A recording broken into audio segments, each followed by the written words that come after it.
بڑھتے ہیں آج کی سب سے اہم خبر پر، اور سب سے اہم خبر ہے فلسطین سے، جہاں پر حماس کی طرف سے ایک بہت بڑا اعلان سامنے آیا ہے، اور حماس سے ہم جانتے ہیں کہ امریکہ کی طرف سے اور باقی دیگر ممالک کی طرف سے بھی یہ حماس پر ڈیمانڈ کی جا رہی تھی کہ حماس جو ہے وہ ہتھیار ڈال دے، لیکن حماس کی طرف سے اعلان یہ سامنے آیا ہے کہ فلسطین کی آزادی تک وہ ہتھیار نہیں ڈالیں گے۔ بہت بڑا اعلان ہے یہ حماس کی طرف سے۔ دوسری طرف ایک اور بہت بڑی چشم کشا رپورٹ ہے جو کہ برطانوی میڈیا کی طرف سے سامنے آئی ہے، اور اس رپورٹ میں کہا یہ گیا ہے کہ اسرائیلی فورسز نے غزہ جنگ کے دوران 95% بچوں کو سروں پر اور سینے پر گولیاں مار کر شہید کیا ہے۔ اس رپورٹ کی بھی ڈیٹیلز ہم آپ کو دیتے ہیں۔ اور تیسری چیز جو کہ سامنے آئی ہے وہ یہ ہے کہ متحدہ عرب امارات سے جو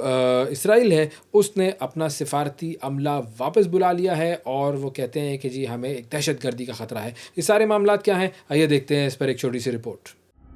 اسرائیل کی یک طرفہ شرائط نے غزہ جنگ بندی مذاکرات کو سبوتاش کر دیا۔ اسرائیل اور حماس کے درمیان غیر براہ راست مذاکرات کا سلسلہ ختم۔ حماس کا مسلح جدوجہد فلسطین کی آزادی تک جاری رکھنے کا عزم۔ اسرائیلی جارحیت کسی صورت قبول نہیں، حماس نے دو ٹوک موقف سنا دیا۔ حماس نے بیان میں کہا ہے کہ وہ ہتھیار نہیں ڈالے گی۔ مسلح مزاحمت اس وقت تک جاری رہے گی جب تک ان کے تمام قومی حقوق کی مکمل بحالی نہیں ہو جاتی، جن میں سب سے اہم ایک مکمل خود مختار فلسطینی ریاست کا قیام ہے جس کا دارالحکومت بیت المقدس ہو۔ حماس اسرائیل کے سامنے ہتھیار ڈالے بھی کیوں؟ اسرائیل کے ظلم کو کون روکے گا؟ اسرائیلی فوج کی بربریت سے متعلق برطانوی میڈیا کے نئے انکشافات نے اسرائیل کے گھناؤنے چہرے کو دنیا کے سامنے ایک بار پھر بے نقاب کر دیا ہے۔ رپورٹ کے مطابق اسرائیلی فورسز نے دوران جنگ بچوں کو نشانہ بنایا اور 95% بچوں کو سروں پر اور سینے پر گولیاں ماری گئیں۔ وہ بچے جو غیر مسلح تھے اور زیادہ تر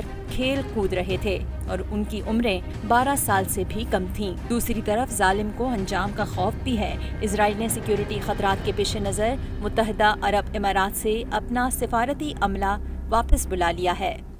اب آپ کو لے کر چلتے ہیں روس کی جانب، جہاں پر ایک کے بعد ایک تباہی سامنے آتی جا رہی ہے۔ گزشتہ دنوں ہم نے دیکھا کہ روس میں ایک بہت شدید زلزلہ آیا، جس کے بعد دنیا بھر کے کئی ممالک میں سونامی کی وارننگز جاری کر دی گئی۔ اب 600 سال سے خاموش ایک آتش فشاں ہے جو کہ روس میں پھٹ پڑا ہے، اور روس کے مشرق بعید کا یہ علاقہ ہے جس کا نام ہے کمچاتکا، اور کمچاتکا میں یہ ایک تاریخی آتش فشاں ہے جس کا نام ہے کرشینیکوف۔ کرشینیکوف جو ہے وہ 600 سال بعد اچانک جو ہے وہ پھٹ پڑا ہے، اور اس میں سے اتنا شدید جو ہے وہ راکھ نکلی ہے کہ راکھ کا جو بادل ہے وہ 6000 میٹر تک بلند ہوا ہے۔ اب جو سائنٹیفک ایکسپرٹس ہیں، جو جیولوجیکل ایکسپرٹس ہیں، وہ یہ کہہ رہے ہیں کہ یہ جو گزشتہ ہفتے زلزلہ آیا تھا اس کی وجہ سے یہ آتش فشاں دوبارہ سے ایکٹیویٹ ہوا ہے، اور اس آتش فشاں سے یہ جو لاوا ہے وہ سارا نکلا ہے۔ اب آپ کو لے کر چلتے ہیں ویسٹ افریقن ملک ہے جس کا نام ہے مالی۔ وہاں کی بڑی انٹرسٹنگ سٹوری ہے۔ اچھا، اب مالی میں معاملہ یہ ہے کہ فوجی حکومت ہے جو کہ 2020 اور 2021 انہوں نے 2 بار جو ہے وہ ملک کے اقتدار پر قبضہ کر لیا تھا، اور اس وقت سے لے کے اب تک جو ہے وہ مالی میں فوجی اقتدار ہی چل رہا ہے۔ اور فوجی جو وہاں پر جو عامر ہیں جن کا نام ہے جنرل گوئتا نے 2021 میں جب اقتدار سنبھالا تھا تو انہوں نے کہا تھا کہ ہم 1 سال میں الیکشنز کروا دیں گے اور ملک میں جو ہے وہ جمہوریت آ جائے گی، لیکن وہ 1 سال جو تھا وہ وعدہ ہی رہا، اور ابھی تک وہاں پر جمہوریت نہیں آئی ہے۔ اب اس وجہ سے جو موسیٰ مارا جو ہیں وہ سابق وزیر اعظم ہیں مالی کے، اور وہ بڑی سخت تنقید کر رہے ہیں مالی کی فوج پر اور جنرل گوئتا پر، اور اب موسیٰ مارا جو ہے ان کو ایک مقدمے میں سزا سنائی جائے گی، اور ان کو جو ہے وہ جیل میں بند کر دیا گیا ہے۔ اور یہ جرم انہوں نے جو کیا ہے وہ کیا ہے، وہ ہے ایک سوشل میڈیا پوسٹ، اور بیسکلی انہوں نے اپنے کچھ جمہوری ساتھیوں سے جیل میں ملاقات کی، اور اس کے بعد ملاقات کے بعد انہوں نے سوشل میڈیا پر، ٹویٹر پر، ایکس پر یہ ایک پوسٹ کی جس میں انہوں نے کہا کہ یہ جو لوگ اس وقت قید ہیں، فوج نے جنہیں قید کیا ہوا ہے، یہ ضمیر کے قیدی ہیں، اور یہ جو چیز ہے یہ وہاں کی جو فوجی حکومت ہے اس کو بڑی بری لگ گئی، اور اس کے بعد ان پر اب جو ہے وہ ان کو پکڑ لیا گیا ہے، ان کو جیل میں بند کر دیا گیا ہے، اور اب ان پر مقدمہ چلے گا کہ انہوں نے یہ جو الفاظ استعمال کیے ہیں کہ یہ لوگ ضمیر کے قیدی ہیں، یہ بنیادی طور پر حکومت کو چیلنج کرنے والے الفاظ ہیں، اور ملک کا نظم و نظام جو ہے، نظم و ضبط جو ہے وہ اس کو چیلنج کرنے کے مترادف ہیں یہ الفاظ، تو یہ الزام اب ان پر لگا ہے اور اب ان کو باقاعدہ اس حوالے سے سزا سنائی دے گی۔ آگے بڑھتے ہیں جی اور ایک اور انٹرسٹنگ معاملے کی بات کرتے ہیں۔ فاروق نظر صاحب سے ہم نے آپ کی ملاقات کروائی تھی، جو کہ انڈیا اور انگلینڈ کا میچ دیکھنے کے لیے گئے تھے اسٹیڈیم میں۔ انہوں نے پاکستان کے جھنڈے کی، پاکستان کے کلر کی شرٹ پہنی تھی اور وہاں پر انہیں اسٹیڈیم میں جو لنکاشائر کا ایک امپلائی تھا اس نے آ کر کہا کہ جناب آپ نے یہ جو شرٹ ہے یہ ڈھانپ دینی ہوگی یا چینج کر دینی ہوگی، اور بہرحال فاروق نظر صاحب جو ہیں وہ پھر اس کے بعد وہ گراؤنڈ سے چلے گئے تھے۔ اب اس کے بعد جیسا کہ ہمارے انٹرویو میں فاروق نظر صاحب نے بتایا تھا کہ میں نے ای میل کیا ہے لنکاشائر کو اور ان سے مطالبہ کیا ہے کہ آپ مجھے بتائیں کہ یہ معاملہ کیا تھا اور کیوں میرے ساتھ یہ سلوک کیا گیا۔ اب انہیں جی ایک خط آ گیا ہے، تو یہ خط جو ہے وہ کیا ہے، کس کی طرف سے آیا ہے، اس کی تفصیل لیتے ہیں۔ فاروق نظر صاحب ہمارے ساتھ موجود ہیں۔ السلام علیکم فاروق صاحب، تھینک یو، آپ نے پروگرام کے لیے ٹائم نکالا۔ بتائیے سر، یہ جو خط کا معاملہ ہے کس کی طرف سے خط آیا ہے آپ کو اور اس میں کیا لکھا گیا ہے؟ جی السلام علیکم، شکریہ ویس صاحب، ایک بار پھر آپ نے مجھے موقع دیا۔ جی ہاں بالکل، مجھے خط آیا جی، ای میل ان کا لنکاشائر کرکٹ کلب کی طرف سے، اور انہوں نے کہا کہ firstly we are truly sorry for any upset اور offense this situation caused you. That was never our intention. You were not approached simply because of the shirt you were wearing. The decision came from what had happened the previous day when a small group of supporters waved a Pakistani flag, which unfortunately led to tensions with some nearby Indian fans. Our stewards were able to calm that situation down quickly and respectfully,